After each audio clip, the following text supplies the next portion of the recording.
আমার যেহেতু caesarean operation হয়েছে তাই আমি চাচ্ছিলাম যে আপুদের সিজারিয়ান অপারেশন হয়েছে তাদের সাথে একটা গুরুত্বপূর্ণ বিষয় আলোচনা করতে। আমি যে প্রবলেমগুলো ফেস করছি সেই প্রবলেমগুলো আপনারাও ফেস করতেছেন কিনা এই বিষয়টা জানার জন্য।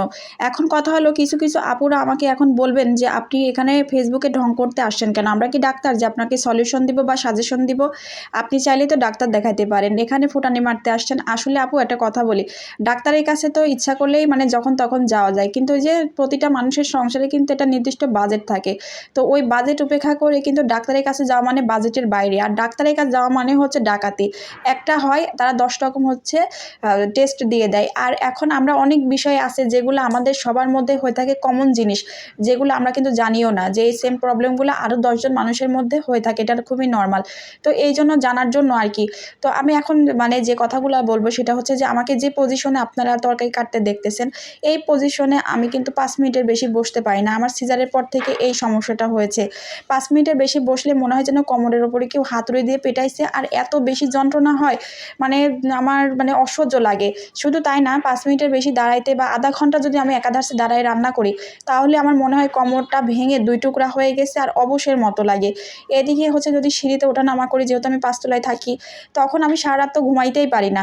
তারপরে ভারী কোনো জিনিস ওঠানামা যদি করি তাহলে মনে হয় যেন কোমরের ওপরে কেউ আমারে জোরে 20টা মানে লাথি দিছে। এজন্য আমি ব্যথায় আর উপর হয়তো শোয়া তো কি বলবো, মানে কোনো দিনও আমি উপর হয়ে শুইতে পারি না, যেহেতু আমার উপর হয়ে শোয়াটা সবথেকে বেশি পছন্দের। আর এই ব্যাপারগুলো দেখেন যে মানে হাজবেন্ড বা হচ্ছে মানে শ্বশুর শাশুড়ি ননদ অনেকেই কিন্তু ট্রাস্ট করতেও চায় না যে আসলে এগুলো মনে হয় মেয়েরা ঢং করে। আমার মনে হয় এই প্রবলেমগুলো আসলে অন্য আপুদের হয় কিনা একটু জানার জন্য।